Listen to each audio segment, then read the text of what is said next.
40 years, 7 months, and 5 days. That's the timeline from the time of the crime until the date of the arrest.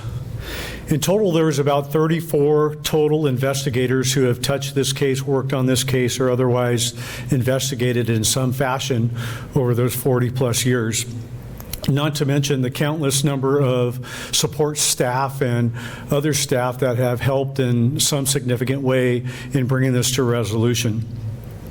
And this resolution to this case is a bit bittersweet for us. Although it's a monumental accomplishment for the investigators, for the agency, and the closure and having a suspect in custody, it doesn't negate the fact that there's a family and families that have been forever impacted and will forever live with the trauma and the aftermath that was left behind for them. The assailant's attack in a rural intermountain community rocked that community for several years. Community not knowing if a predator was still loose and in their community or if it would ever come to any justice. We're very proud to have those things come to fruition today and to report out to you that that suspect is in custody and going to be held to answer and justice will be served. Ultimately, though, it is our hope that all those that were impacted can have some sort of closure and maybe reach some sort of level of healing now that that suspect is in custody. Thank you all for being here today. On December 14th, 1984, at approximately 11:25 p.m., the Shasta County Sheriff's Office was notified by the California Highway Patrol regarding a shooting victim that had been contacted at the intersections of Main and Marquette Streets in Burney, eastern Shasta County. When sheriff's deputies arrived, they found a vehicle at this intersection parked in the roadway with a male gunshot victim inside the vehicle. That victim's name was Terrence Arden, also known as Terry. Terry was just 18 years old at the time. Also on scene was a female victim. The female victim, also only 18 years old at that time. Terry was immediately rushed to a local hospital, but unfortunately did not survive his injuries. As the investigation unfolded, it was learned that that night, Terry and the female victim were parked in Terry's vehicle on Mountain View Boulevard near Burney High School. An unknown person pulled up in the vehicle. Neither Terry nor the female victim knew who this person was or of this person.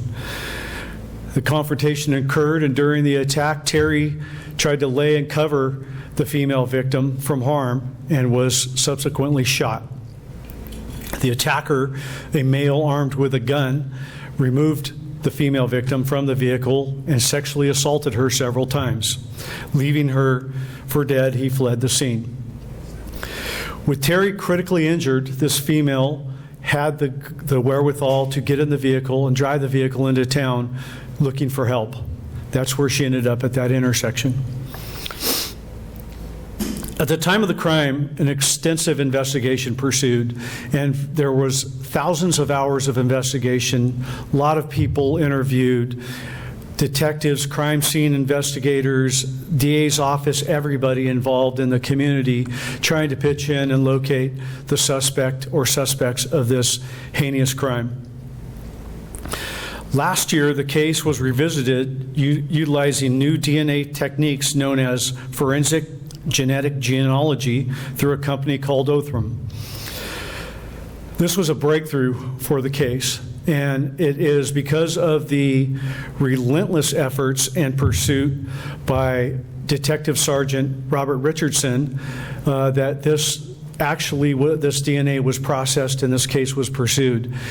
It is extremely expensive to do this sort of genetic DNA genealogy, and it is not it's not a finality. It's not as simple as pulling DNA, the matching DNA, and you're done with the case. This opened up a whole new avenue to the investigation, which ultimately led to the suspect's arrest. Through this, the Roads of Justice grant program, which was pursued by Othram, was the way that we got the initial funding. And then the other funding came later for the rest of the DNA. The suspect was identified through the familial tree as Roger Neil Schmidt Sr., who at the time of the crime was 23 years old. Detectives, through some good old-fashioned investigative work, determined that he had in fact lived in Burney at the time of the crimes and time of the murder, and started working the case backwards. They ultimately discovered that he being Roger Schmidt, was alive and in Tucson, Arizona. On July 16th, 2025, Detective Sergeants Robert Richardson and Jacob Duncan, accompanied by the Senior Deputy District Attorney Kelly Kafel from the Shasta County District Attorney's Office, traveled out to Tucson to complete their investigation. Detectives coordinated with the Tucson Police Department and were in pursuit of a search warrant to get the DNA from Schmidt. That search warrant was ultimately signed, and his DNA was collected. The DNA was compared to the evidence collected from the female victim the night she was assaulted. And on the night of July 17th, it was confirmed the DNA matched suspect Roger Schmidt Sr.'s profile. On Friday, June 18th, an arrest warrant was issued by the Shasta County Superior Court judge for the arrest of Schmidt. On Saturday, June 19th, Roger Neil Schmidt Sr. was arrested, interviewed by detectives, and subsequently booked into the Pima County Jail for the murder of Terry Arndt, the sexual assault of the female victim, and other related felony charges. An extradition date is currently being worked on, and we should have him back in Shasta County soon. The Shasta County Sheriff's Office would like to thank the following agencies for their assistance and their coordination in finally bringing some measure of closure to these two victims and their loved ones. We'd like to thank the Shasta County District Attorney's Office, the Tucson Police Department, Othram Forensic Genealogy of Texas, the California Department of Justice Bureau of Forensic Services in Richmond, California. It's important for me to mention about the delay in this press conference versus the date of the arrest. I know several days have gone by, and I know some of the media has been patient, others have been anxious to get the information out right away, and I've been questioned on why we didn't do that.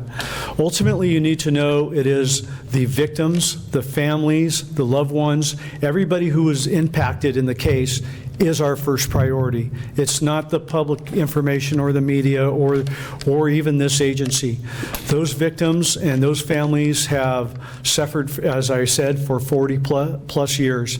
They deserved the right to know first and to be contacted prior to anybody else. That's why there was a delay in this press conference. I want to share additionally for the media, for your knowledge, the families of our victims have requested that they not be contacted. They do not want to give interviews, and they do not want to be hounded accordingly. So we hope that you, like us, will respect that request of those families. Finally, I want to acknowledge and thank all of the investigators prior that were involved in this, all the personnel that worked on this case over the 40 plus years.